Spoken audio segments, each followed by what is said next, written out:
messieurs, je vous remercie d'être venus aussi nombreux ce soir. Certains vont me dire que les places étaient gratuites, mais justement, vous n'étiez pas obligés de venir assister à un spectacle gratuit. Alors, ce spectacle gratuit, c'est un Tartuffe inconnu. Que signifie Tartuffe inconnu?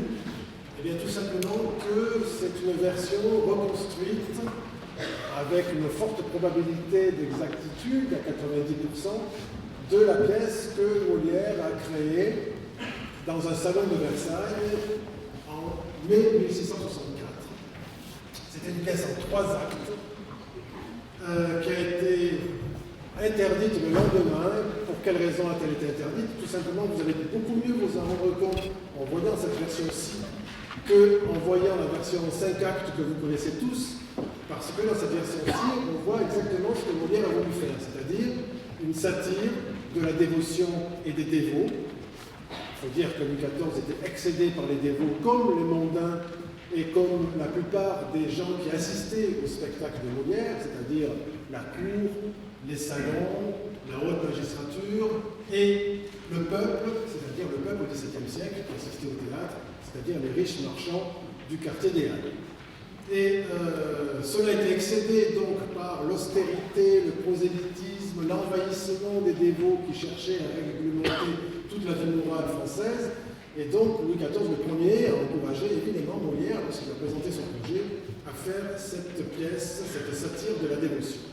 En quoi est-ce une satire de la dévotion? En 2 mots, tout simplement, vous allez voir que Molière, en fait, s'inspire à l'envers, si je puis dire, d'un des textes les plus célèbres du XVIIe siècle, qui est l'invitation à la vie dévote, l'introduction à la vie dévote de François de Sales, futur saint François de Sales, qui explique que pour réaliser dans le monde la meilleure vie en Dieu possible, il faut avoir un directeur de conscience. Certains d'entre vous savent qu'à la mort de Pascal, on a retrouvé tout dans son manteau, son formulaire dans lequel il y avait obéissance à Dieu et à mon directeur. Lorsqu'on a ça en tête, on comprend mieux l'enjeu, évidemment, de la pièce et en quoi il peut s'agir d'une satire de la dévotion.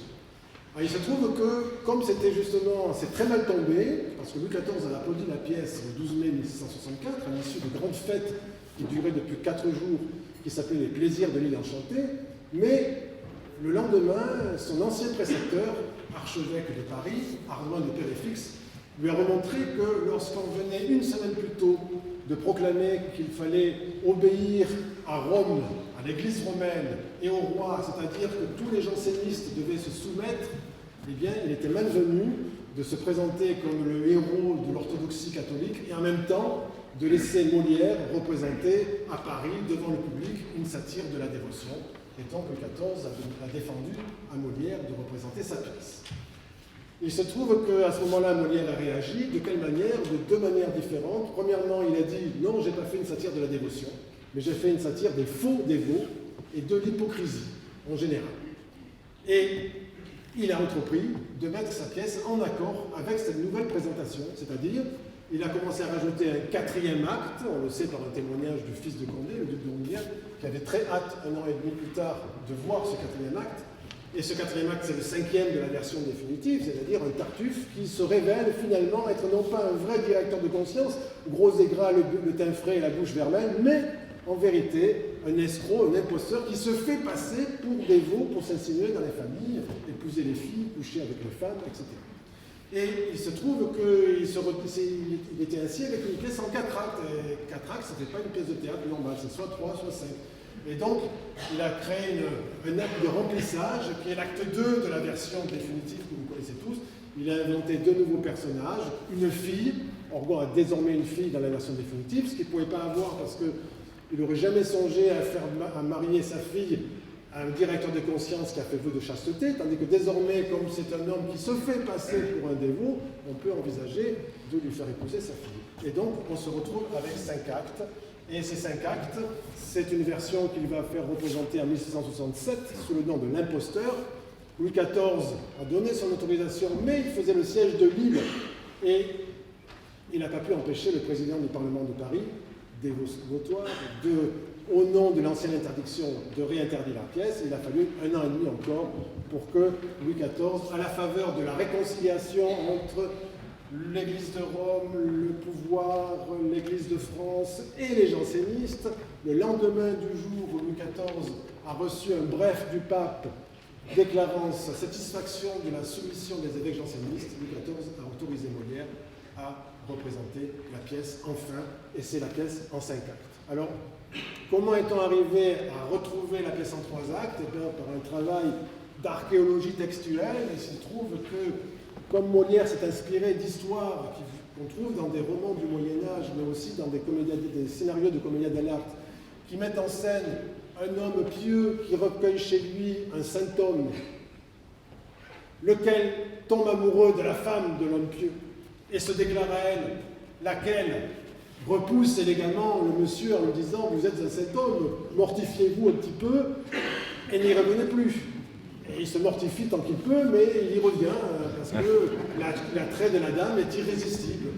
Et la dame décide de toujours pas dénoncer l'homme à son mari, et donc elle lui redemande de se mortifier, il se remortifie, il y revient, et là, cette fois, elle dévoile la chose à son mari, qui évidemment ne la croit pas. Et donc, elle est obligée de forger une ruse pour cacher son mari, de façon à surprendre le dévot en train de faire la cour à la dame, et à l'issue de ça, le dévot est chassé. Voilà là. Et quand on connaît ces histoires dont Molière s'est inspiré pour écrire sa pièce, on reconnaît très facilement dans les actes 1, 3, 4 de la version définitive quelle avait pu être cette version initiale, et c'est à partir de cela qu'on a pu reconstruire cette pièce. Voilà, bon, Tartuffe inconnu, vous avez une idée de ce que ça pouvait être. Maintenant, qu'est-ce que c'est qu'un spectacle historiquement informé? Eh bien, c'est un spectacle qui essaie de s'approcher au plus près de la manière dont on représentait au XVIIe siècle, c'est-à-dire déclamation, prononciation, gestuelle, posture, musique dans les entr'actes, entre chaque entr'acte. Et alors, c'est un travail qui s'appuie sur les traités de l'époque, examinés de façon critique, comparés, et à partir desquels on essaye à tâtons de proposer les ajustements les plus proches de ce que Molière avait pu créer en 1664. Alors, j'insiste, il ne s'agit pas de faire de la reconstitution pour de la reconstitution, mais ce qu'on essaie de faire, c'est de faire entendre la manière dont le texte a été entendu par les spectateurs de l'époque, la manière surtout dont Molière a pu l'écrire. Parce que, comme vous avez le texte sur le programme, l'exergue qu'il y a dans la page de droite, où il est précisé qu'il y a 2 manières, nous avons en France 2 manières de prononcer, l'une pour la déclamation et l'autre, enfin l'une pour la conversation courante et l'autre pour la déclamation, il est évident que dès lors qu'on montait sur une scène, que ce soit à l'église, que ce soit au tribunal ou que ce soit au théâtre, on changeait de manière de parler et on se mettait à déclamer, alors avec des nuances entre la grande tragédie et la comédie plus légère, évidemment, et c'est cela qu'on essaye de faire entendre. Pour beaucoup d'entre vous, vous comprendrez d'autant mieux qu'aujourd'hui, plus personne n'aurait l'idée de jouer du lully avec des instruments modernes et un tempo moderne. Aujourd'hui, lully, on ne peut le jouer qu'avec un tempo retrouvé grâce aux documents d'époque et des instruments d'époque. Et c'est cela que nous avons essayé de faire au plus près. Le travail que nous vous présentons ce soir, c'est un travail qui s'est échelonné sur 7 mois. C'est le résultat d'un atelier qui a été ouvert en Sorbonne en septembre dernier avec des étudiants de la Sorbonne et d'anciens étudiants de la Sorbonne, anciens, vous allez voir. Et cet atelier a été animé, dirigé de façon extraordinairement formidable, vous allez voir aussi, par Isabelle Grenet, qui est, on applaudira à la fin, qui est professeur au lycée Montaigne et qui a animé pendant des années et des années la classe théâtre du lycée Montaigne, dont la classe baroque, c'est-à-dire historiquement informée sans qu'on le dise à l'époque, et qui est évidemment, qui a derrière elle un grand nombre de mises en scène, de déclamations, et avec laquelle j'ai travaillé justement pour inventer les vers de colmatage, parce que lorsque vous êtes obligé de faire passer une fille qui doit se marier dans la version en 5 actes à un fils qui doit se marier dans la version en 3 actes, il y a quelques vers qu'il faut bricoler. Et voilà, donc c'est grâce à elle aussi que j'ai pu proposer ce texte que vous allez entendre ce soir. J'insiste aussi, donc ce travail d'atelier a été mené avec Isabelle, qui est donc la metteur en scène du spectacle que vous allez voir, et Jean-Noël Laurenti, ici présent, qui est notre conseiller scientifique. Les étudiants ont reçu en août une initiation au chant, et je remercie Sophie Landy, ici présente, une initiation à la danse, et je remercie Irène Fess, ici présente, et même une initiation au maintien et au geste, et je remercie Michael Bouffard, qui a eu beau se cacher, mais je le vois, malgré le directeur qui m'oublie. Et je, évidemment, ne saurais terminer, mais vous voyez que je termine parce que les remerciements, c'est toujours à la fin, sans remercier l'activité, le dévouement et l'efficacité du service culturel de Paris-Sorbonne, avec lequel nous avons de grandes ambitions pour prolonger ce spectacle. Je remercie notre extraordinaire régisseuse qui doit être cachée quelque part, qui est au premier rang, Julia, grâce à qui vous avez des beaux programmes qu'elle a concoctés entre midi et 2 parce que je lui ai envoyé les textes ce matin à l'aube. Et je remercie notre hébergeur financier qui est le Théâtre des Luttes Errantes à la personne et notamment son président. Je remercie la bande des violons recrutée par Orgon. Et enfin, j'espère j'ai sûrement oublié quelqu'un, mais il me pardonnera. Je vous demande de bien vouloir éteindre tous vos téléphones et de prêter silence à la musique.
Que Dieu je me délivre. Vous marchez d'un tel pas qu'on a peine à vous suivre. Laissez, ma bru, laissez. Ne venez pas plus loin. Ce sont toutes façons dont je n'ai pas besoin. De ce que l'on vous doit, envers vous on s'acquitte. Mais ma mère, d'où vient que vous sortez si vite? C'est que je ne puis voir tout ce ménage-ci, et que de me complaire on ne prend nul souci. Si je sors de chez vous fort mal édifiée, dans toutes mes leçons j'y suis contrariée. On n'y respecte rien, chacun vit par leur honte, et c'est tout justement la cour du roi Pétot. Si vous êtes, mamie, une fille suivante, un peu trop forte en gueule et fort impertinente. Vous vous mêlez surtout de dire votre avis. Mais... Vous êtes un sot. Entrez l'être, mon fils. C'est moi qui vous le dis, qui suis votre grand-mère. Et j'ai prédit sans fouet à mon fils, votre père, que vous preniez tout l'heure d'un méchant gardement et ne lui donneriez jamais que du tourment. Mais ma mère... Ma bru, qu'il ne vous en déplaise, votre conduite en tout est tout à fait mauvaise. Vous devriez leur mettre un bon exemple aux yeux. Et leur défunte mère en usait beaucoup mieux. Vous êtes dépensière et cet état me blesse que vous alliez vêtue ainsi qu'une princesse. Quiconque à son mari veut plaire seulement, ma bru, n'a pas besoin de tant d'ajustement. Mais, madame, après tout... Pour vous, monsieur son frère, je vous estime fort, vous aime et vous révère. Mais enfin, si j'étais de mon fils son épouse, je vous dirais tout net de notre point chez nous. Sans cesse vous prêchez les maximes de vivre qui, par d'honnêtes gens, ne se doivent point suivre. Je vous parle un peu franc, mais c'est là mon humeur, et je ne mâche point ce que j'ai sur le cœur. Votre monsieur Tartuffe est bien heureux sans doute. C'est un homme de bien qu'il faut que l'on écoute, et je ne puis souffrir sans me mettre en courrouce de le voir quereller par un fou comme vous. Quoi? Je souffrirais, moi, qu'un cagot de critique vienne usurper séances et pouvoirs tyranniques, et que nous ne puissions à rien nous divertir, si ce beau monsieur-là n'y daigne consentir. S'il le faut écouter et croire à ces maximes, on ne peut faire rien qu'on ne fasse des crimes, car il contrôle tout ce critique zélé. Et tout ce qu'il contrôle est fort bien contrôlé. C'est au chemin du ciel qu'il prétend vous conduire. Et mon fils, à l'aimer, vous devrez tous induire. Non, voyez-vous, ma mère, il n'est père ni rien qui me puisse obliger à lui vouloir du bien. Je trahirais mon cœur de parler d'autre sorte. Sur ces façons de faire, à tout coup, je m'emporte. J'en prévois une suite, et qu'avec ce pied plat, il faudra que j'en vienne à quelques grandes éclats.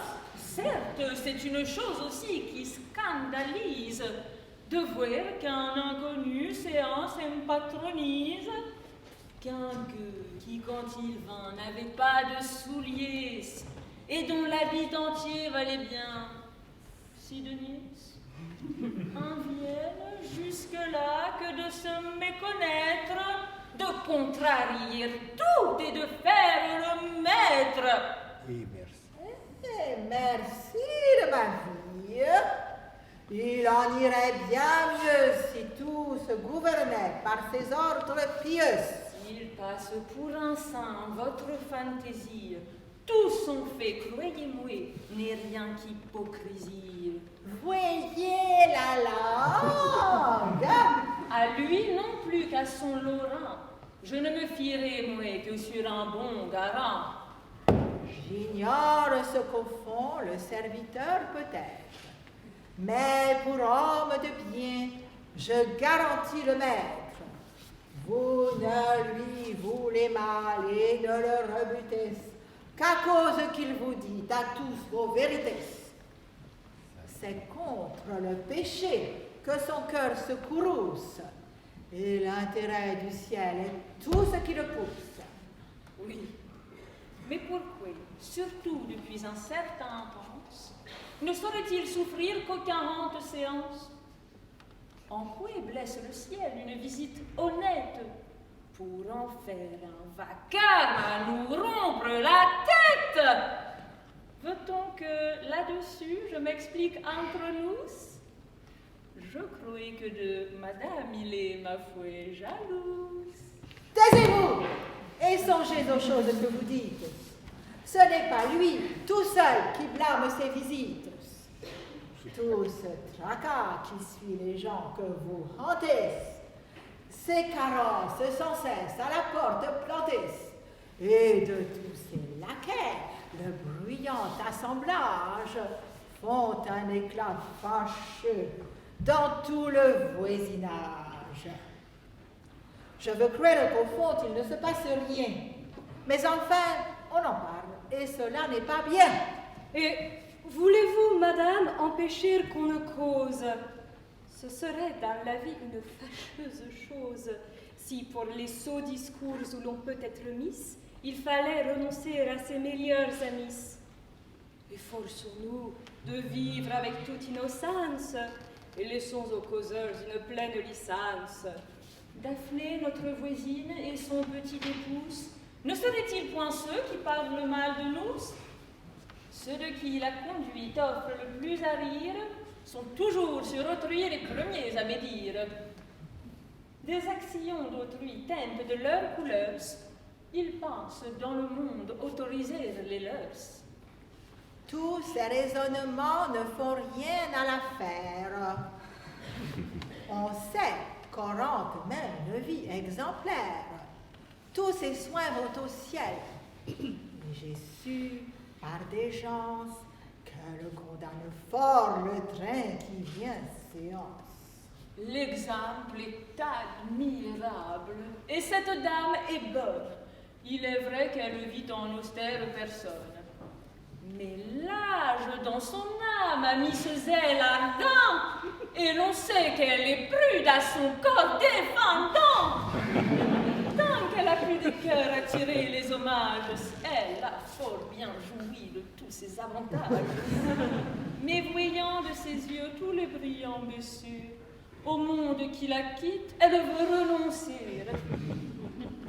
Ce sont là les retours des coquettes du temps. Il leur est dur de voir déserter les galances. Hautement d'un chacun elle blâme la vie, non point par charité, mais par entrée d'envie, qui ne saurait souffrir qu'une autre et les plaisirs, dont le penchant de l'âge a sevré leurs désirs. Voilà les contes bleus qu'il vous faut pour vous plaire, ma brune. L'on est séant contrainte de se taire, car madame a jasé tient le dé tous les jours. Mais enfin, je prétends discourir à mon tour.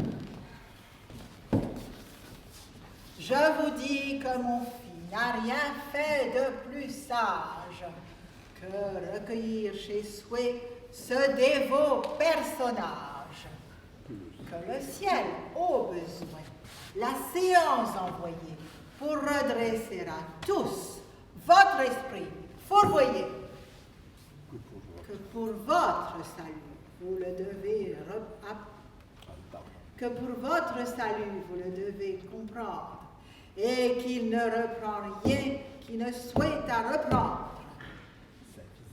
Ses visites, ses balles, ses conversations sont du malin esprit, toutes inventions. Là jamais on entend de pieuses paroles, ce sont propoésis, chansons et fariboles. 1000 caquets divers s'y font en moins de rien.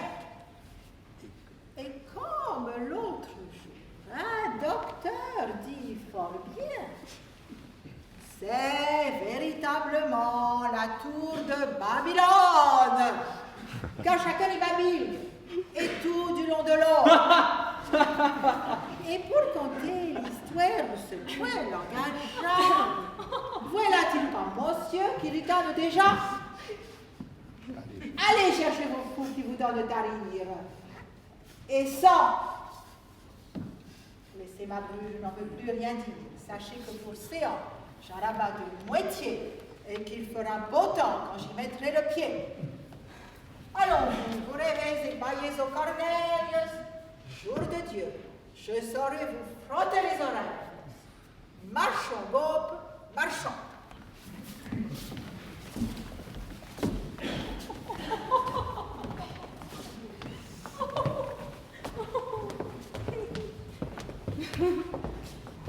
Je n'y veux point aller, de peur qu'elle ne veuille encore me quereller, que cette Cette bonne femme. Ah, certes, c'est dommage qu'elle ne vous ouït tenir un tel langage. Elle vous dirait bien qu'elle vous trouve bon et qu'elle n'ait point d'âge à lui donner ce nom.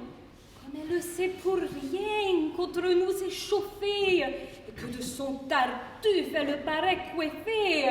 Oh, vraiment, tout cela n'est rien au prix du Fils. Et si vous l'aviez vu, vous diriez, c'est bien pis. Nos troubles l'avaient mis sur le pied d'homme sage, et pour servir son prince, il montra du courage. Mais il est devenu comme un homme hébété, depuis que le Tartuffe, on le voit entêté. Il l'appelle son frère et l'aime dans son âme, 100 fois plus qu'il ne fait mère, fille, frère et femme. C'est de tous ses secrets l'unique confident et de ses actions le directeur prudent. Il le chouette, il l'embrasse, et pour une maîtresse, on ne saurait, je pense, avoir plus de tendresse. À table, au plus haut bout, il faut qu'il soit assis. Avec joie, il y voit manger autant que 6. Les bons morceaux de tout, il faut qu'on les lui cède. Et s'il vient à rôter, il lui dit « Dieu vous aide ». Enfin, il en est fou, c'est son tout, son féroce. Il l'admire à tout coup, le cite à tout propos. Ses moindres actions lui semblent des miracles, et tous les mots qu'il dit sont pour lui des oracles. Lui, qui connaît sa dupe et qui veut en jouir, par son dehors fardés à l'art de l'éblouir, son cagotisme en tire à toute heure des sommes, et prendre de gloser sur tous tant que nous sommes. Il n'est pas jusqu'au fat qui lui sert de garçon, qui ne se mêle aussi de nous faire leçon. Il vient nous sermonner avec ses yeux farouches et jeter nos rubans, notre rouge et nos mouches.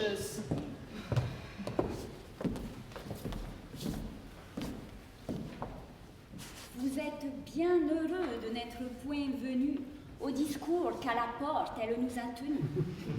Mais j'ai vu mon mari, comme il ne m'a point vu, je veux aller là-haut, attendre sa venue. Moi, je l'attends ici pour moins d'amusement, et je vais lui donner le bonjour seulement. De mon hymen prochain, touchez-lui quelque chose. J'ai soupçon que Tartuffe à son effet s'oppose, qu'il oblige mon père à des détours si grands, que je ne sais comment trancher ces différends. Et s'il fallait... Il entre. Ah, mon frère, bonjour. Je sortais et j'ai joué à vous voir de retour. La campagne à présent n'est pas beaucoup fleurie. Dorine, mon beau-frère, attendez, je vous prie. Vous voulez bien souffrir pour m'ôter de soucis que je m'informe un peu des nouvelles d'ici. Tout s'est-il ces 2 jours passé de bonne sorte? Qu'est-ce qu'on fait séant? Comment est-ce qu'on s'y porte? Madame eut avant-hier la fièvre jusqu'au soir, avec un mal de tête étrange à concevoir. Et Tartuffe? Tartuffe, il se porte à merveille, gros et gras, le teint fraise et la bouche vermeille. Le pauvre homme! Le soir, elle eut un grand dégoût et ne put au souper toucher à rien du tout, tant sa douleur de tête était encore cruelle. Et Tartuffe? Il soupa, lui tout seul, devant elle, et fort dévotement, il mangea 2 perdrix avec une moitié de gigot en hachis. Le pauvre homme! La nuit se passa tout entière sans qu'elle pût fermer un moment la paupière. Des chaleurs l'empêchaient de pouvoir sommeiller, et jusqu'au jour, près d'elle, il nous fallut veiller. Et Tartuffe? Pressé d'un sommeil agréable, il passa dans sa chambre au sortir de la table, et dans son lit bien chaud qu'il se mit tout soudain, où sans trouble il dormit jusqu'au lendemain. Le pauvre homme!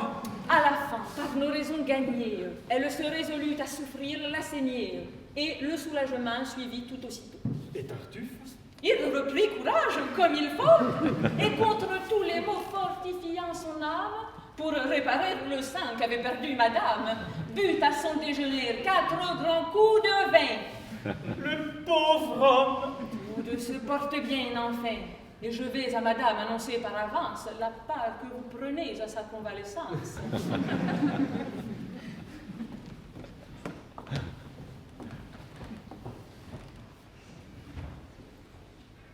À votre nez, mon frère, elle se rit de vous. Et sans avoir dessein de vous mettre en courrouce, je vous dirai tout franc que c'est avec justice. A-t-on jamais parlé d'un semblable caprice? Et se peut-il qu'un homme ait un charme aujourd'hui à vous faire oublier toute chose pour lui, qu'après avoir chez vous réparé sa misère, vous en veniez au point Halte là, mon beau-frère! Vous ne connaissez pas celui dont vous parlez. Je ne le connais pas plus que vous le voulez. Mais enfin, pour savoir quel homme ce peut être... Mon frère, vous seriez charmé de le connaître, et vos ravissements ne prendraient point de fait. C'est un homme qui... Ah! Un homme enfin, qui suit bien ses leçons, goûte une paix profonde, et comme du fumier regarde tout le monde. Oui, je deviens tout autre avec son entretien. Il m'enseigne à n'avoir affection pour rien. De toutes amitiés, il détache mon âme, et je verrai mourir, frère, enfant, mère et femme, que je m'en soucierai d'autant que de cela. Les sentiments humains, mon frère, que voilà. Ah! Si vous aviez vu comme j'en fis rencontre, vous auriez pris pour lui l'amitié que je montre. Chaque jour à l'église, il venait d'un air douce, tout vis-à-vis de moi, se mettre à 2 genoux. Il attirait des yeux l'assemblée entière par l'ardeur dont au ciel il poussait sa prière. Il faisait des soupirs, de grands élancements, et baisait humblement la terre à tout moment. Instruit par son garçon, qui dans tout l'imitait, et de son indigence et de ce qu'il était, je lui faisais des dons.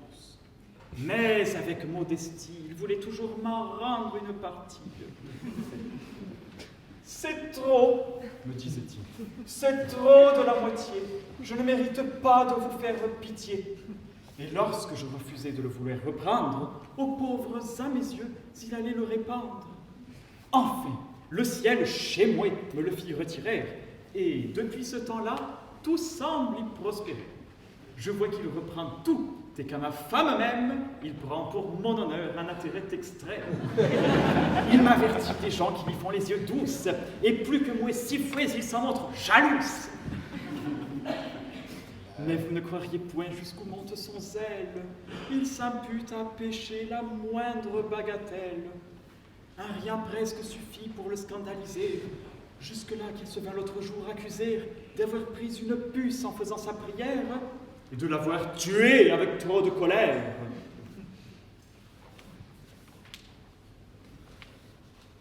Ah, vous êtes fou, mon frère, que je crois.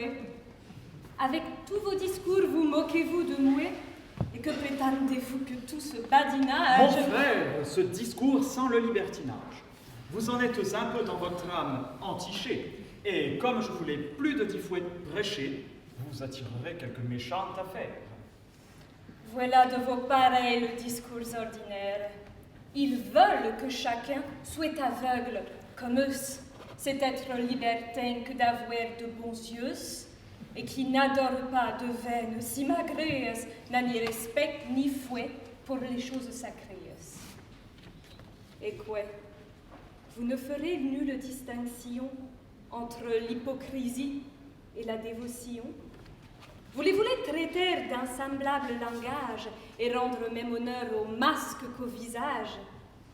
Égaler l'artifice à la sincérité, confondre l'apparence avec la vérité, estimer le fantôme autant que la personne et la fausse monnaie à l'égal de la bonne. Les hommes, la plupart, sont étrangement faits. Dans la juste nature, on ne les voit jamais. Que cela vous soit dit en passant, mon beau-frère. Oui, vous êtes sans doute un docteur, conviez-vous. Tout le savoir du monde chez vous retiré. Vous êtes le seul sage et le seul éclairé, un oracle, un Caton dans le siècle où nous sommes. Et près de vous, ce sont des sots que tous les hommes. Je ne suis point, mon frère, un docteur révéré, et le savoir chez moi n'est pas tout retiré, mais en un mot, je sais, pour toute ma science, du faux avec le vrai faire la différence. Aussi, ne vois-je rien qui soit plus odieuse que le dehors plâtré d'un zèle spécieuse. Ces gens, dis-je, qu'on voit, d'une ardeur non commune, par les chemins du ciel courir à leur fortune, qui, brûlants et priants, demandent chaque jour et prêchent la retraite au milieu de la cour, qui savent ajuster leur zèle avec leurs vices, sont prompts, vindicatifs, sans fouet, pleins d'artifices, et pour perdre quelqu'un couvrent insolemment des intérêts du ciel leurs fiers sentiments. De ce faux caractère, on en voit trop paraître, mais les dévots de cœur sont aisés à connaître. Notre siècle, mon frère, en expose à nos yeux ce qui peuvent nous servir d'exemple glorieux. Votre homme, à dire vrai, n'est pas de ce modèle. C'est de fort bonne foi que vous vantez son zèle, mais par un faux éclat, je vous crois ébloui. Monsieur, mon cher beau-frère, avez-vous tout dit? Oui? Je suis votre valet. De grâce, un mot, mon frère. Votre fille m'a chargé de parler d'une affaire. Damis, pour son hymen, a parole de vous. Oui. Vous aviez pris jour pour un lien si douce. Il est vrai. Pourquoi donc en différer de la fête? Avez-vous bien toujours ce mariage en tête?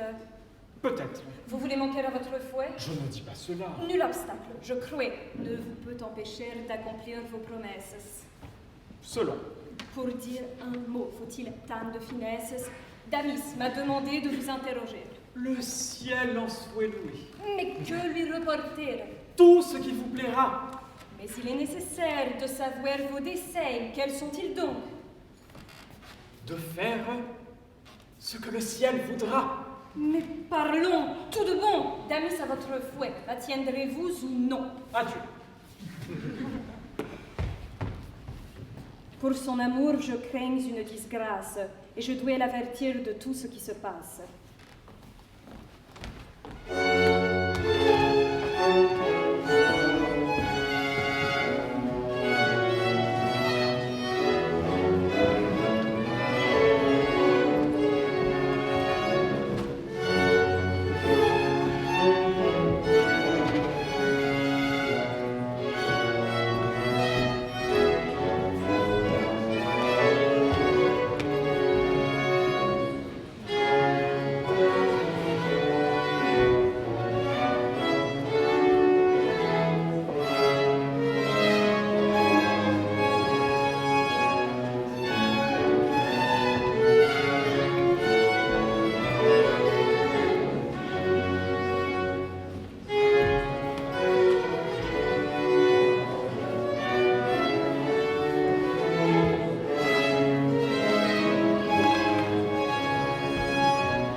me destins, qu'on me traite partout du plus grand des faquins.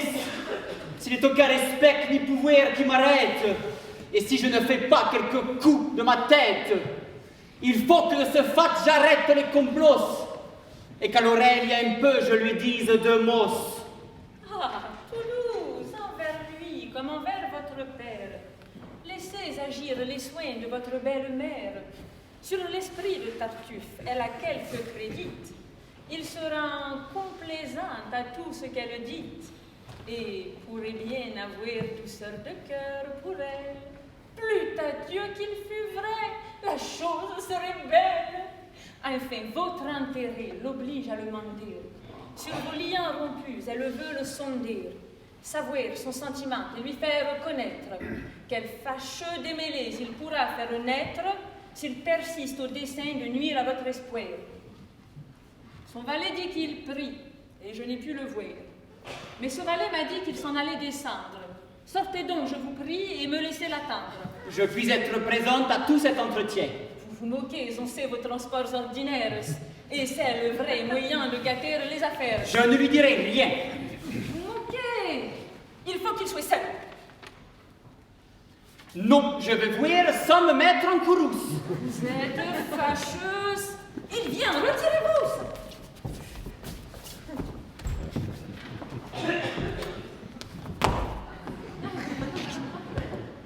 Joram Serimaher avec ma discipline, et priez que toujours le ciel vous illumine. Si l'on vient pour me voir, je vais aux prisonniers des aumônes que j'ai partagées les deniers.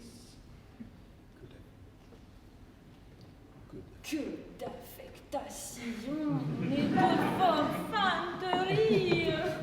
Que vous Vous dire. Oh mon Dieu, je vous prie, à manque de parler, donnez-moi ce mouchoir. Comment?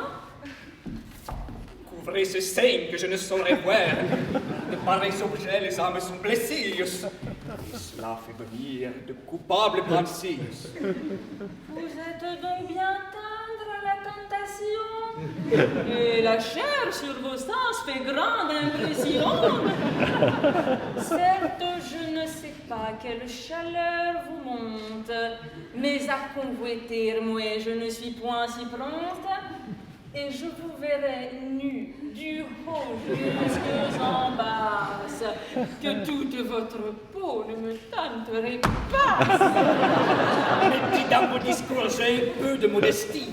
Je vais sur le champ vous quitter la partie. Non, c'est moi qui vais vous laisser en repos, et je n'ai seulement qu'à vous dire 2 mots.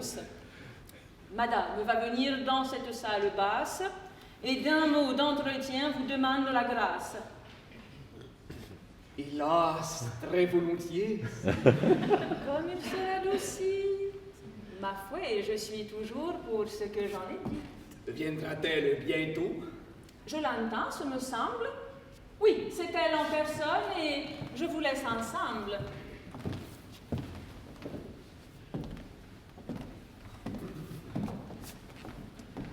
Que le ciel à jamais, par sa toute bonté, et de l'âme et du corps vous donne la santé, et bénisse vos jours autant que le désir, le plus humble de ceux que son amour inspire. Je suis fort obligée à ce souhait pieux, mais prenons une chaise afin d'être un peu mieux.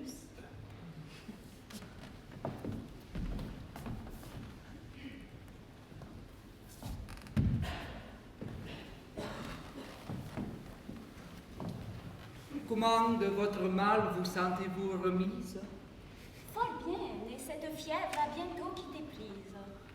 Mes prières n'ont pas le mérite qu'il faut pour avoir attiré cette grâce d'en haut.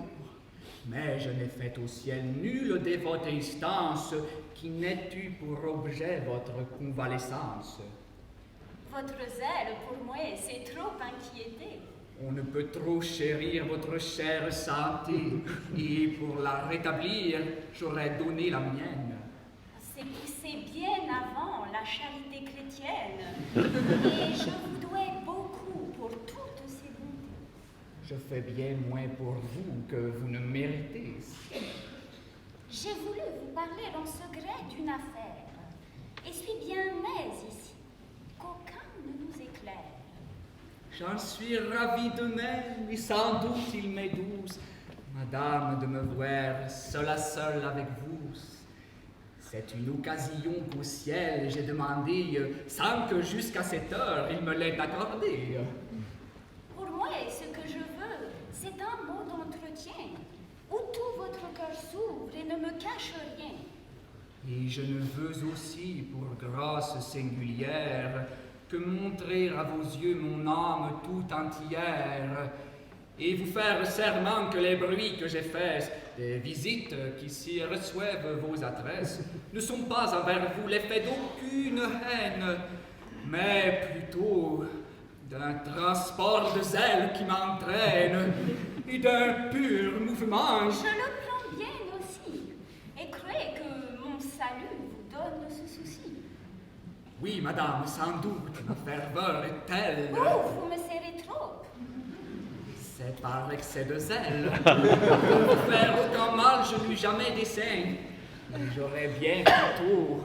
Que fait là votre main? Je tente votre habit. Votre est moelleuse. Ah, de grâce, laissez, je suis fort chatouilleuse.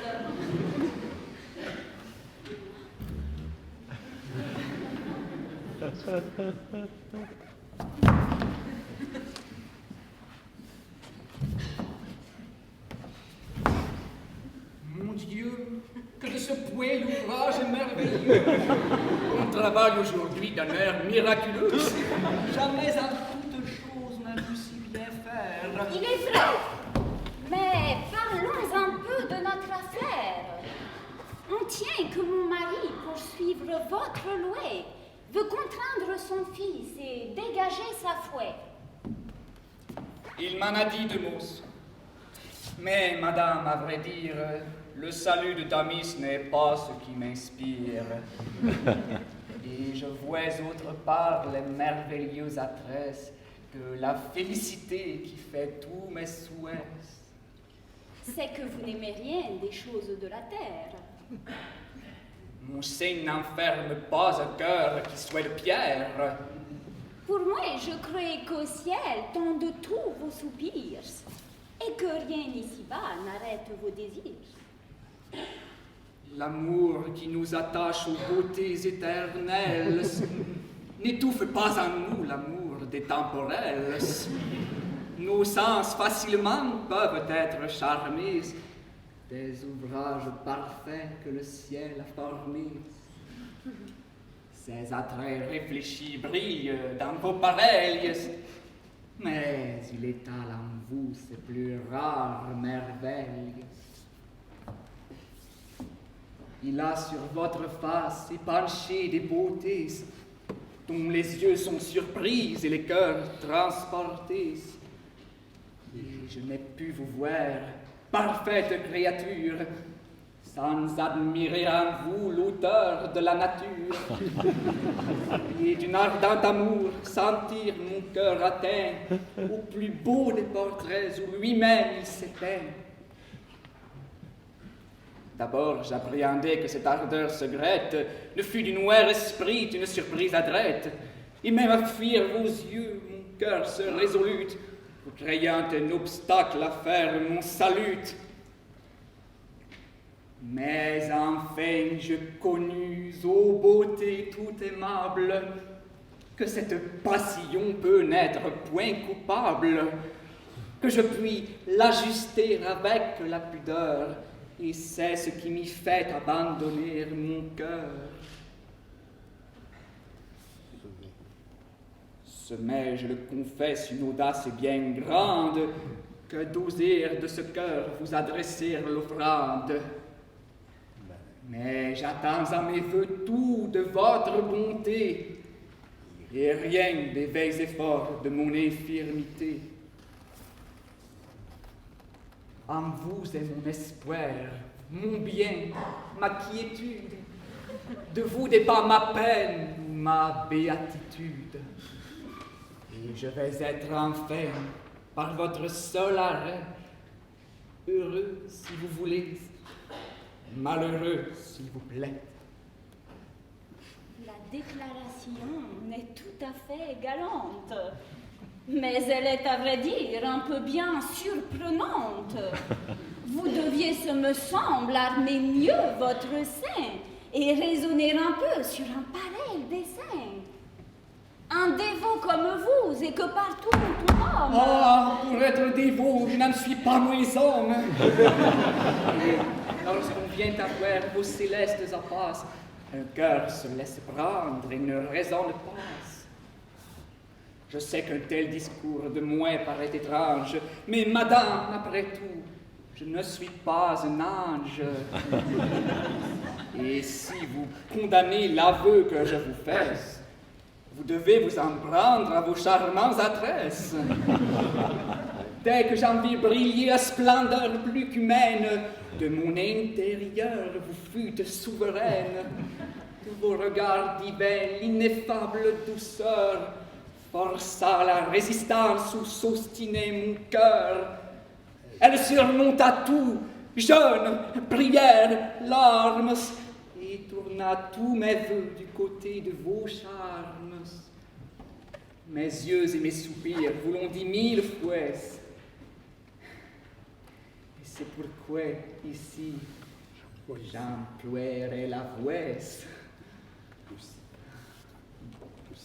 Que si vous contemplez d'une âme un peu bénigne les tribulations de votre esclave indigne, s'il faut que vos bontés veuillent me consoler, et jusqu'à mon néant daignent se ravaler, j'aurai toujours pour vous, ô suave merveille, une dévotion à nul autre pareille.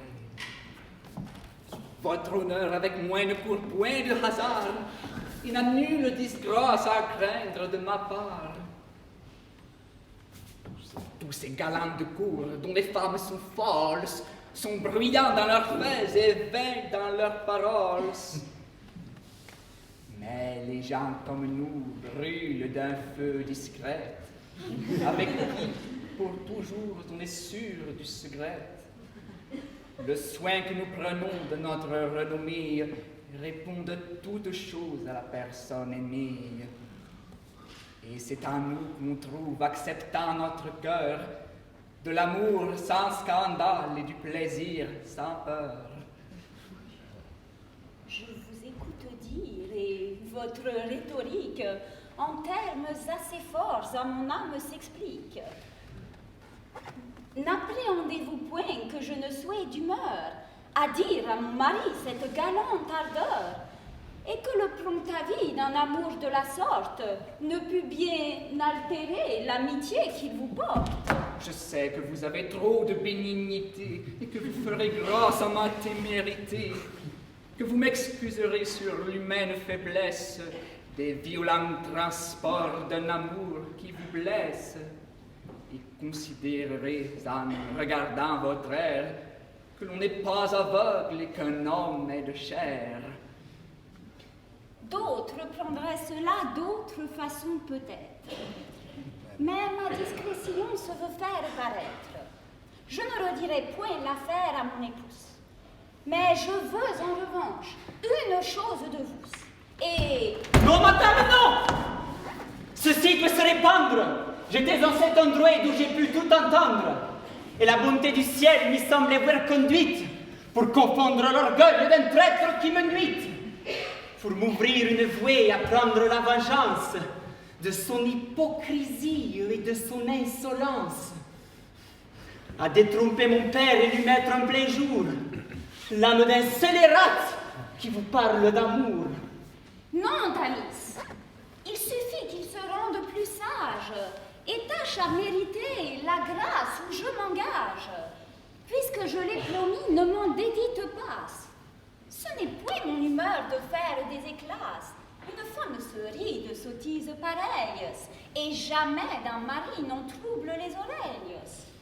Vous avez vos raisons pour en user ainsi. Et pour faire autrement, j'ai les miennes aussi. Le vouloir épargner est une raillerie, et l'insolent orgueil de sa cagoterie n'a triomphé que trop de mon juste courrouce, et que trop excité de désordre chez nous, le fourbe trop longtemps a gouverné mon père et desservi mes feux sans craindre ma colère. Il faut que du perfide il souhaite désabuser, et le ciel pour cela m'offre un moyen aisé. De cette occasion je lui suis redevable, et pour la négliger elle est trop favorable.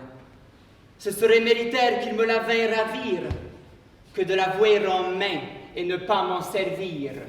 Damis! Non, s'il vous plaît, il faut que je me croie. Mon âme est maintenant au comble de sa jouer. Et vos discours en vain prétendent m'obliger à quitter le plaisir de me pouvoir venger. Sans aller plus avant, je vais vider d'affaires. Et voici justement de quoi me satisfaire.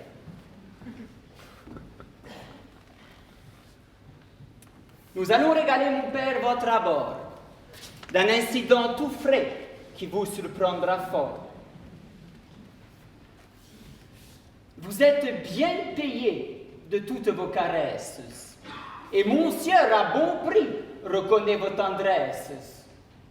Son grand zèle pour vous vient de se déclarer. Il ne va pas à moins qu'à vous déshonorer. Et je l'ai surpris là qui faisait à madame l'injurieux aveu d'une coupable flamme. Elle est d'une humeur douce et son cœur trop discrète voulait à toute force en garder le secret. Mais je ne puis flatter de telle impudence et croyez que vous la taire et vous faire une offense.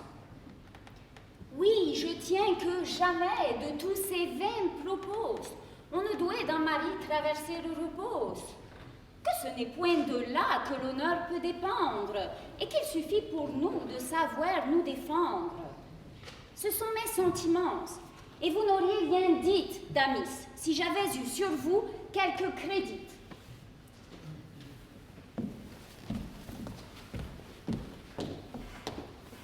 Ce que je viens d'entendre au ciel est-il croyable?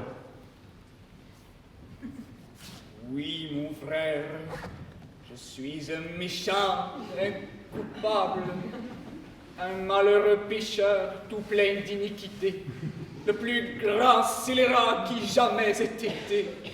Chaque instant de ma vie est chargé de souillures, elle n'est qu'un amas de crimes et d'ordures. Et je vois que le ciel, pour ma punition, me veut mortifier en cette occasion.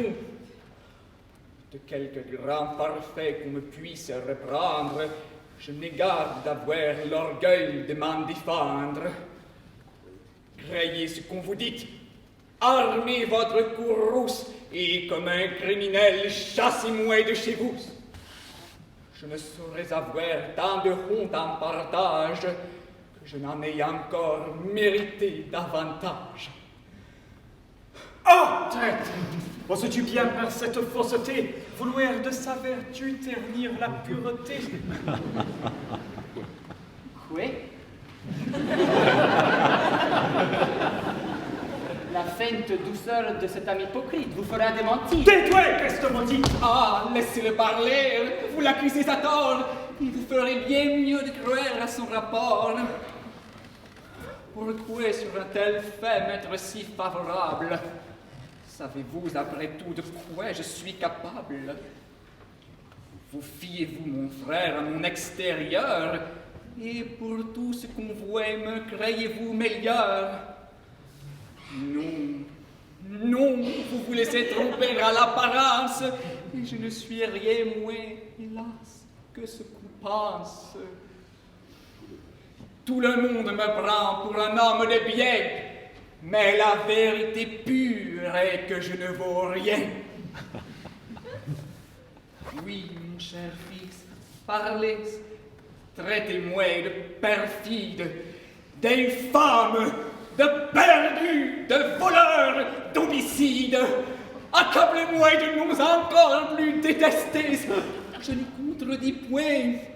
Je les ai mérités. Et j'envisage genoux souffrir l'ignominie comme une honte due au crime de ma vie. Mon frère, c'en est trop. Ton cœur ne sera un point traître. Oui, ces discours vous séduiront au point... Tais-toi, Panda! Donc... Mon frère, levez-vous de grâce. Infâme! Donc... Paix!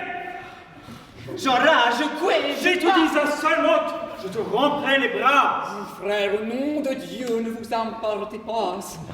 J'aimerais mieux souffrir la peine la plus dure qu'il eût reçu pour moi la moindre égratignure. Ingrate! Laissez-la en paix. S'il faut à deux genoux, vous demander sa grâce. Hélas, vous moquez-vous. Coquin, fouet sa bonté. Quoi, Paix! Donc... Paix, dis-je. Je sais bien quel motif à l'attaquer t'oblige. Vous le haïssez tous, et je vous ai aujourd'hui, femmes, filles et valets, déchaînés contre lui. On met impudemment toutes choses en usage pour ôter de chez moi ce dévot personnage. Mais plus on fait d'efforts afin de l'en bannir, plus j'en vais employer à l'y mieux retenir. Ah! Je vous brave tous, et vous ferai connaître qu'il faut qu'on m'obéisse et que je suis le maître. Alors, qu'on se rétracte et qu'à l'instant fripon, on se jette à ses pieds pour demander pardon. Qui? Moi? De ce coquin qui parle ses impostures. Ah! Je résiste que c'est lui dit des injures. Un bâton, un bâton. Ne me retenez pas. Sus que de ma maison on sorte de ce passe et que d'y revenir on n'ait jamais l'audace. Oui, je sortirai, mais... Vite, quittons la place. Je te prive, Panda, de ma succession et te donne de plus ma malédiction.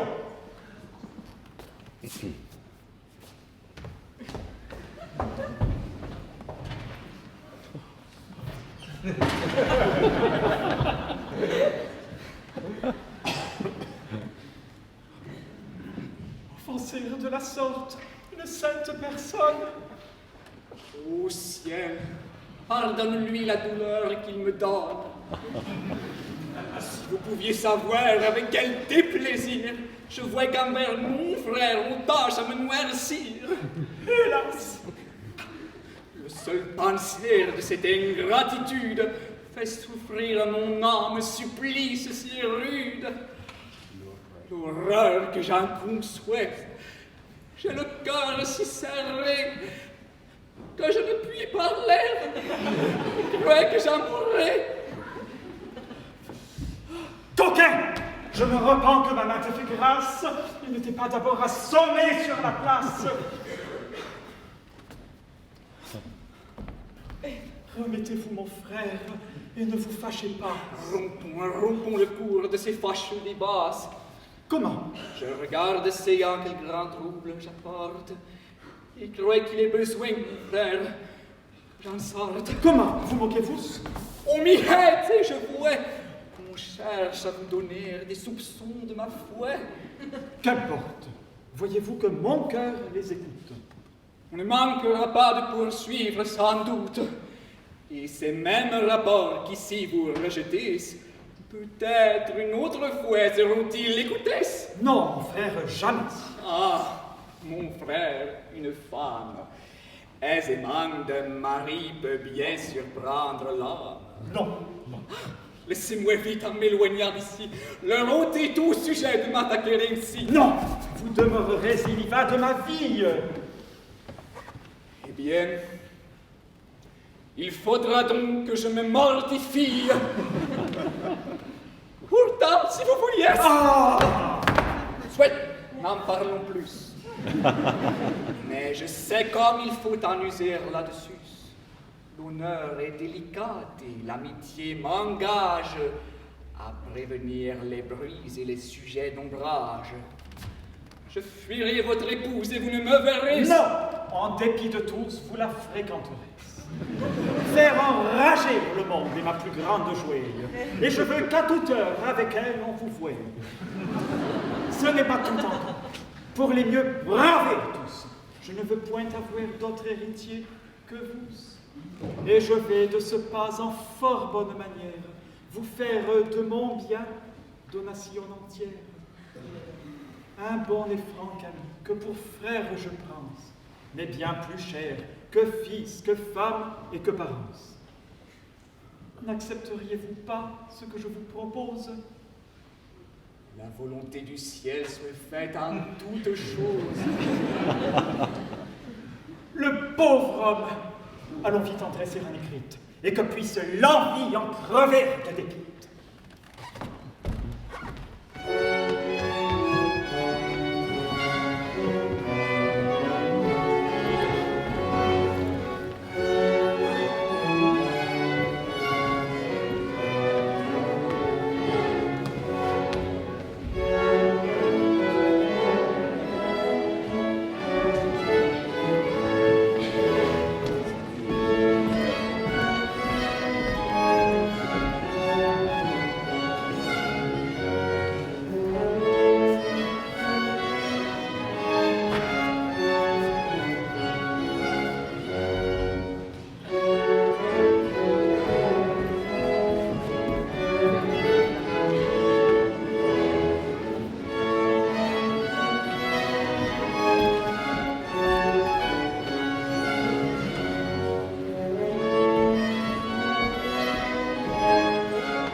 Et vous m'en pouvez croire, l'éclat que fait ce bruit n'est point à votre gloire. Supposons que Damis n'en est pas bien usé et que ce soit à tort qu'on vous ait accusé. N'est-il pas de chrétien de pardonner l'offense et d'éteindre en son cœur tout désir de vengeance? Et devez-vous souffrir pour votre démêlé que du logis d'un père un fils soit exilé? Sacrifiez à Dieu toute votre colère et remettez le fils en grâce avec le père. Hélas, je le voudrais quant à moi de bon cœur. Je ne garde pour lui, monsieur, aucune aigreur. Je lui pardonne tout, de rien je ne le blâme. Je voudrais le servir du meilleur de mon âme. Mais l'intérêt du ciel n'y saurait consentir, et s'il rendre silence est à moi d'en sortir. Après son action qui n'eut jamais d'égal, le commerce entre nous porterait du scandale. Dieu sait ce que d'abord tout le monde en grairait, à pure politique on me l'imputerait, et l'on dirait partout que me sentant coupable, je fais pour qui m'accuse un zèle charitable, que mon cœur l'appréhende et veut le ménager, pour le pouvoir soumettre au silence engagé. Vous nous payez ici d'excuses colorées, et toutes vos raisons, mon cœur, sont trop tirées. Des intérêts du ciel, pourquoi vous chargez-vous? Pour punir le coupable, a-t-il besoin de nous? Je vous ai déjà dit que mon cœur lui pardonne et sait faire, monsieur, ce que le ciel ordonne. Et vous ordonne-t-il, monsieur, d'ouvrir l'oreille à ce qu'un pur caprice à son père conseille et d'accepter le don qui vous est fait d'un bien? où le Drouet vous oblige à ne prétendre rien. Ceux qui me connaîtront n'auront pas la pensée que ce soit un effet d'une âme intéressée. Tous les biens de ce monde ont pour moi peu d'appasse. De leur éclat trompeur, je ne m'éblouis pas. Et si je me résous à recevoir du Père cette donation qu'il a voulu me faire, ce n'est à dire vrai que parce que je crains que tout ce bien ne tombe en de méchantes mains. Et monsieur, n'ayez point ces délicates craintes qui d'un juste héritier peuvent causer les plaintes. Souffrez sans vous vouloir embarrasser de rien qu'il souhaite à ses périls, possesseur de son bien. Car enfin, le vrai zèle a-t-il quelques maximes qui montrent à dépouiller l'héritier légitime? Et s'il faut que le ciel, dans votre cœur, ait mis un invincible obstacle à vivre avec Damis, ne vaudrait-il pas mieux qu'en personne discrète, vous fissiez de séance une honnête retraite, que de souffrir ainsi contre toute raison, qu'on en chasse pour vous le fils de la maison?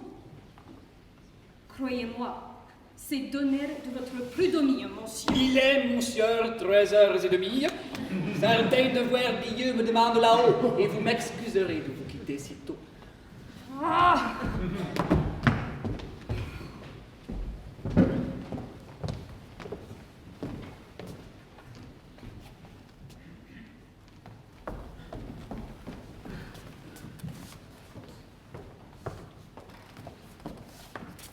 De grâce, aidez-nous à dissiper l'orage. Monsieur, son âme souffre une douleur sauvage. Obligé de sortir du logis dès ce soir, Damis tout courroucé succombe au désespoir. Souffrez, joignons nos efforts, je vous prie, et tâchons d'ébranler de force ou d'industrie ce malheureux dessein qui nous a tous troublés. Ah! Je me réjouis de vous voir assemblés. Je porte en cette écrite de quoi vous faire rire, et vous savez déjà ce que cela veut dire. Mon Père, au nom du ciel qui connaît ma douleur, et par tout ce qui peut émouvoir votre cœur, relâchez-vous un peu des Drouets de la naissance, et dispensez mes vœux de cette obéissance. Ne me réduisez point par cette dure louée, jusqu'à me plaindre au ciel de ce que je vous dois. Et cette vie, hélas, que vous m'avez donnée, ne me la rendez pas, mon Père infortuné. Si contre un doux espoir que j'avais pu former, vous me défendez d'être à ce que j'ose aimer, au moins par vos bontés, qu'à vos genoux j'implore, ne me privez donc pas de ces lieux que j'adore. Allons, ferme mon cœur, point de faiblesse humaine. Vos tendresses pour lui ne me font point de peine. Faites-les éclater, donnez-lui votre bien, et si ce n'est assez, joignez-y tout le mien.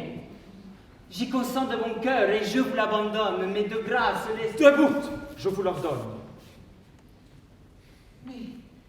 Taisez-vous tous, parlez à votre écoute. Je vous défends tout net d'oser dire un seul mot.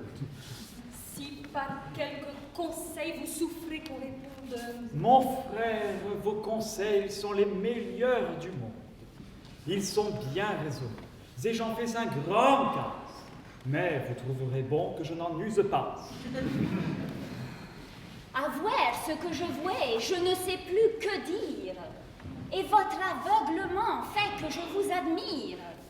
C'est être bien coiffé, bien prévenu de lui, que de nous démentir sur le fait d'aujourd'hui. Je suis votre valette et croyez les apparences. Pour mon fripon de fils, je sais vos complaisances. Et vous avez eu peur de le désavouer, du trait qu'à ce pauvre homme il a voulu jouer. Vous étiez trop tranquille, enfin, pour être cru, et vous auriez paru d'autres manières émues. Est-ce qu'au simple aveu d'un amoureux transport, il faut que notre honneur se gendarme si fort? Et ne peut-on répondre à tout ce qui le touche, que le feu dans les yeux et l'injure à la bouche. Pour moi, de tels propos, je me ris simplement, et l'éclat là-dessus ne me plaît nullement. J'aime qu'avec douceur nous nous montrions sages, et ne suis point du tout pour ces prudes sauvages, dont l'honneur est armé de griffes et de dents, et veut au moindre mot dévisager les gens. Me préserve le ciel d'une telle sagesse. Je veux une vertu qui ne soit point diablesse, et crois que d'un refus la discrète froideur n'en est pas moins puissante à rebuter un cœur. Enfin, je sais la faire et ne prends point le change. J'admire encore un coup cette faiblesse étrange. Mais que me répondrait votre incrédulité si je vous faisais voir qu'on vous dit vérité? Voir? Oui. Chanceuse. Mais quoi si je trouvais manière de vous le faire voir avec pleine lumière? Compte-en l'air. Quel homme! Au moins, répondez-moi. Je ne vous parle pas de nous ajouter fouet. Mais supposons ici que d'un lieu qu'on peut prendre, on vous fit clairement tout voir et tout entendre. Que diriez-vous alors de votre homme de bien? En ce cas, je dirais que... Je ne dirai rien car cela ne se peut. L'erreur trop longtemps dure, et c'est trop condamné ma bouche d'imposture. Il faut que par plaisir et sans aller plus loin, de tout ce qu'on vous dit, je vous fasse témoin. Soit, je vous prends au mot, nous verrons votre adresse et comment vous pourrez remplir cette promesse. Faites-le-moi venir. Son esprit est rusé, et peut-être à surprendre il sera malaisé. Non, on est aisément dupé par ce qu'on aime, et l'amour-propre engage à se tromper soi-même. Faites-le-moi descendre, et vous, retirez-vous.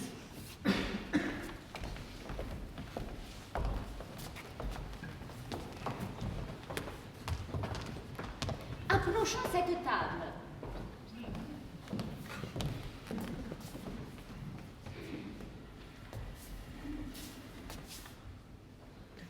Et vous mettez dessous. Comment? Vous bien cacher est un point nécessaire. Pourquoi sous cette table? Ah, mon Dieu, laissez faire. J'ai mon dessein en tête et vous en jugerez. Mettez-vous là, vous dis-je, et quand vous y serez, gardez qu'on ne vous voie et qu'on ne vous entende. Je confesse qu'ici ma complaisance est grande, mais de votre entreprise, il vous faut voir sortir. Vous n'aurez que je crois rien à me repartir.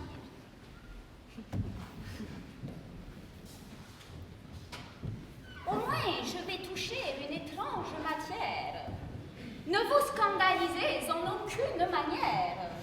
Quoi que je puisse dire, il doit m'être permis. Et c'est pour vous convaincre ainsi que j'ai promis. Je vais par des douceurs, puisque j'y suis réduite, faire poser le masque à cette âme hypocrite, flatter de son amour les désirs effrontés, et donner un champ libre à ses témérités. Comme c'est pour vous seul et pour mieux le confondre, que mon âme à ses vœux va feindre de répondre, j'aurai lieu de cesser dès que vous vous rendrez, et les choses n'iront que jusqu'où vous voudrez. C'est à vous d'arrêter son ardeur insensée, quand vous croirez l'affaire assez avant poussée, d'épargner votre femme et de ne m'exposer qu'à ce qu'il vous faudra pour vous désabuser. Ce sont vos intérêts, vous en serez le maître, et l'on vient, tenez-vous et gardez de paraître. On m'a dit qu'en ce lieu vous me vouliez parler. Oui, l'on a des secrets à vous y révéler. Mais tirez cette porte avant qu'on vous les dise, et regardez partout de crainte de surprise.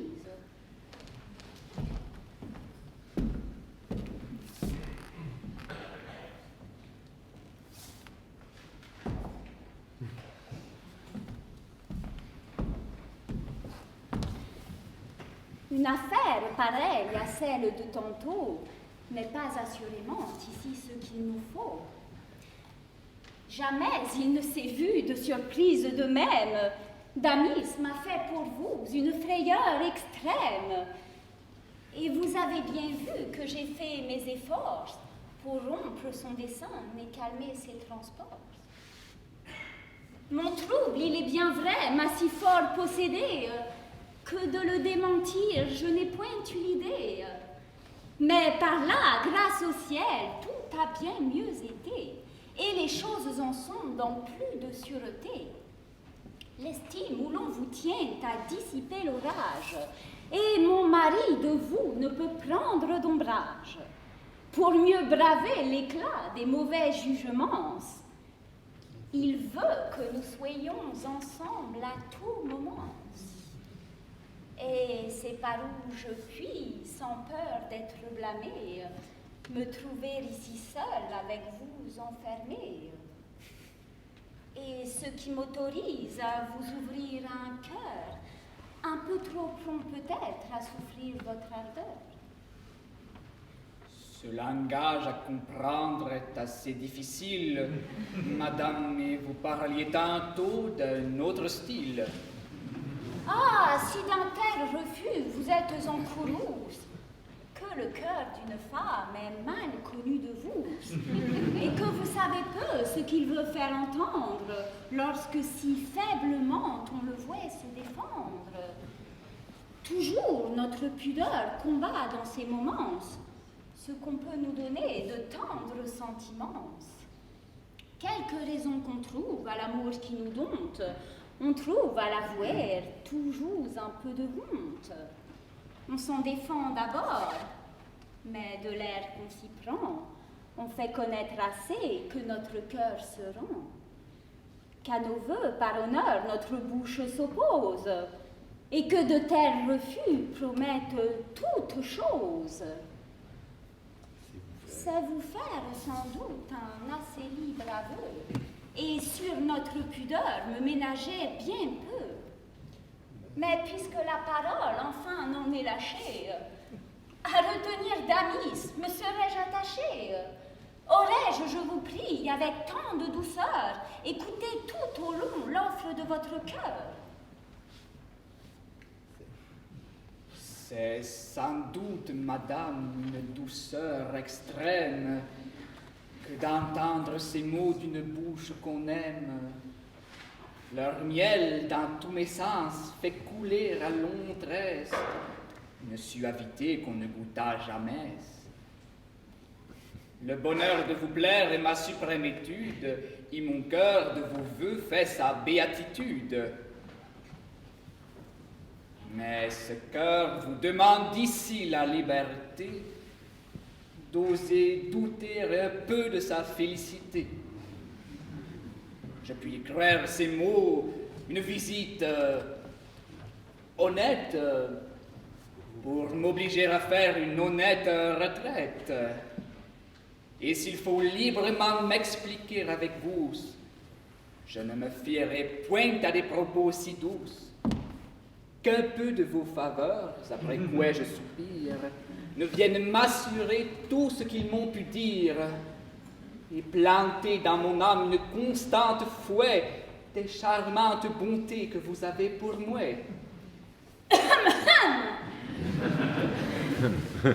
Oui, vous voulez aller avec cette vitesse, et d'un cœur tout d'abord épuiser la tendresse. Pour moi qui crois si peu mériter vos bontés, je doute du bonheur de m'être mérité, et je ne craindrai rien que vous n'ayez, madame, par des réalités su convaincre ma flamme. Mon Dieu, que votre amour en vrai tyran agite, et qu'en un trouble étrange il me jette l'esprit, que sur les cœurs il prend un furieux empire, et qu'avec violence il veut ce qu'il désire. Quoi de votre poursuite on ne peut se parer, et vous ne donnez pas le temps de respirer. Si d'un œil bénin vous voyez mes hommages, pourquoi m'en refuser d'assurer témoignages? Mais comment consent consentir à ce que vous voulez, sans offenser le ciel dont toujours vous parlez. Si ce n'est que le ciel qu'à mes vœux on oppose, lever un tel obstacle est à moins peu de choses. Cela ne pouvait pas retenir votre cœur. Mais des arrêts du ciel, on nous fait tant de peur. Je puis vous dissiper ces craintes ridicules, madame, et je sais l'art de lever les scrupules. Le ciel des femmes devrait certain contentements, mais on trouve avec lui des accommodements. Selon divers besoins, il est une science d'étendre les liens de notre conscience et de rectifier le mal de l'action avec la pureté de notre intention. De ces secrets, madame, on saura vous instruire. Vous n'avez seulement qu'à vous laisser conduire. Contentez mon désir et n'ayez point d'effroi. Je vous réponds de tout et prends le mal sur moi. Vous toussez fort, madame. Oui, je suis au supplice. Vous plaît-il un morceau de ce jus de réglisse? C'est un rhume ostiné, sans doute, et je vois bien que tous les jus du monde ici ne feront rien. Cela certes est fâcheuse. Oui, plus qu'on ne peut dire. Enfin, votre scrupule est facile à détruire. Vous êtes assuré ici d'un plaid secret. Et le mal n'est jamais que dans l'éclat qu'on fait. Le scandale du monde est ce qui fait l'offense. Et ce n'est pas pécher que pécher en silence.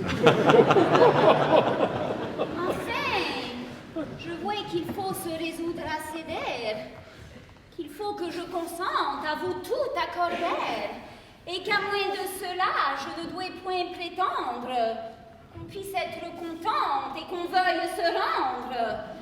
Sans doute, il est fâcheux d'en venir jusque-là, et c'est bien malgré moi que je franchis cela. Mais puisque l'on s'ostine à m'y vouloir réduire, puisqu'on ne veut point croire à tout ce qu'on peut dire, et qu'on veut des témoins qui soient plus convaincants,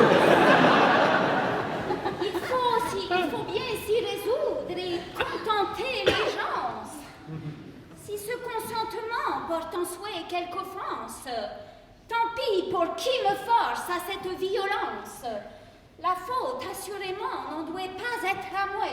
Oui, madame, sans charge, et la chose de souhait. Ouvrez un peu la porte et voyez, je vous prie, si mon mari n'est point dans cette galerie.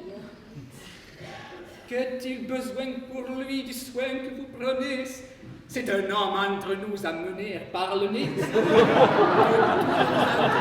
Il est pour faire gloire, et je l'ai mis au point de voir tout sans rien croire. Il n'importe. Sortez, je vous prie, un moment, et regardez partout là-dehors, voyez exactement.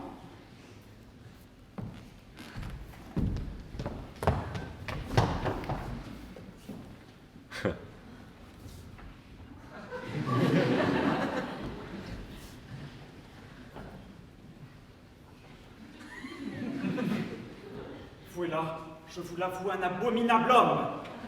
Je n'en puis revenir. Et tout ceci m'assomme. Oui, vous sortez si tôt. Bloquez les gens. Rentrez sous le tapis, il n'est pas encore temps. Attendez jusqu'au bout pour voir les choses sûres. Et ne vous fiez point aux simples conjectures. Non, rien de plus méchant n'est sorti de l'enfer. Mon Dieu, l'on ne doit point croire trop de légère. Laissez-vous bien convaincre avant que de vous rendre. Et ne vous hâtez point de peur de vous méprendre. Tout conspire, madame, à mon contentement. J'ai visité de l'œil tout cet appartement. Personne ne s'y trouve et mon âme ravie. Tout douce. Vous suivez trop votre amoureuse envie. Et vous ne devez pas vous tant passionner. Comme aux tentations s'abandonne votre âme, vous écartiez mon fils et convoitiez ma femme. J'ai douté fort longtemps que ce fût tout de bon, et je croyais toujours qu'on changerait de ton. Mais c'est à ces avants pousser le témoignage. Je m'y tiens, il n'en veut pour moi pas davantage. C'est contre mon humeur que j'ai fait tout ceci. Mais on m'a mis au point de vous traiter ainsi. Ouais, vous craignez. Allons, point de bruit, je vous prie. Dénichons de séance et sans cérémonie. Ces discours ne sont plus de saison. Il faut tout sur le champ sortir de la maison.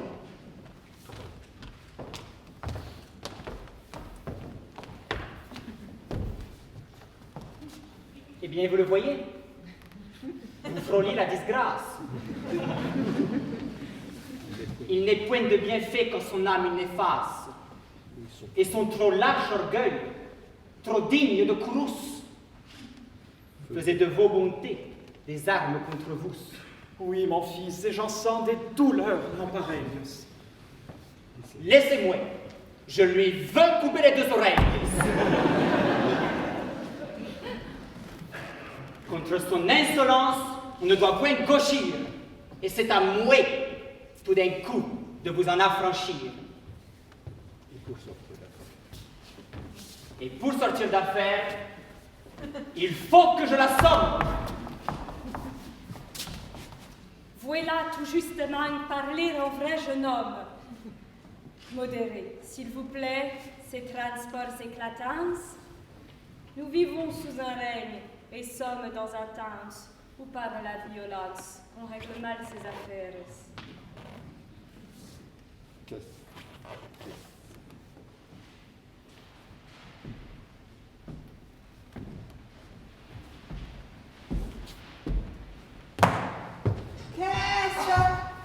J'apprends ici de terribles mystères. Ce sont des nouveautés dont mes yeux sont témoins. Et vous voyez le prix dont sont payés mes soins. Je recueille avec zèle un homme en sa misère. Je le loge et le tiens comme mon propre frère. De bienfaits, chaque jour il est par moi chargé. Je lui livre mon âme et tout le bien que j'ai. Et dans le même temps, le perfide, l'infâme, tente le noir d'essai de suborner ma femme. Et non contente encore de ses lâches essais, il tente d'abuser de mes propres bienfaits et veut, sur ma famille, user des avantages dont le viennent d'armer mes bontés trop sages. Priver d'amis des biens où je les transférais et le réduire au point d'où je les retirais. Le pauvre homme! Mon fils, je ne puis du tout croire qu'il ait voulu commettre une action si noire. Comment? Les gens de bien sont enviés toujours. Que voulez-vous donc dire avec votre discours, ma mère? Qu'on vit chez vous d'étranges sortes. Et qu'on ne sait que trop la haine qu'on lui porte. Qu'à cette haine à faire avec ce qu'on vous dit? Je vous l'ai dit sans fouet quand vous étiez petite. La vertu dans le monde est toujours poursuivie. Les envieux mourront, mais non jamais l'envie. Mais que fait ce discours aux choses d'aujourd'hui? On vous aura forgé sans son compte de lui. Je vous ai dit déjà que j'ai vu tout moi-même. Des esprits médisants, la malice est extrême. Vous me feriez damner, ma mère. Je vous dis que j'ai vu de mes yeux un crime si hardi. Les langues ont toujours dû venir à répandre. Et rien n'est ici-bas qui s'en puisse défendre. C'est tenir un propos de sens bien dépourvu. Je l'ai vu, dis-je, vu, de mes propres yeux, vu, ce qui s'appelle vu. Faut-il vous le rebattre aux oreilles sans fouet, s'écrier comme quatre? Mon Dieu! Le plus souvent la balance déçoite. Il ne faut pas toujours juger sur ce qu'on voit. J'en rage! Oh, faux soupçons, la nature est sujette. Mais c'est souvent un mal que le bien s'interprète. Je dois interpréter à charitable souhait le désir d'embrasser ma femme. Il est besoin pour accuser les gens d'avoir de justes causes. Et diable! vous deviez attendre à vous voir sûr des choses. Et diantre, le moyen de m'en assurer mieux. Je devais donc, ma mère, attendre qu'à mes yeux, il eût... Vous me feriez dire quelques sottises. Enfin, d'un trop pur zèle envoie son âme éprise. Et je ne puis du tout me mettre dans l'esprit qu'il ait voulu tenter les choses que l'on dit. Allez, je ne sais pas si vous n'étiez ma mère, ce que je vous dirais, tant je suis en colère. Juste retour, monsieur, des choses d'ici basses. Vous ne vouliez point croire et l'on ne vous croit pas. Vous mettez votre nez où vous n'avez que faire. Laissons au ciel le soin de détromper ma mère. Puis par un doux hymen, couronnons en Damis la constance et l'ardeur d'un cœur vraiment éprise.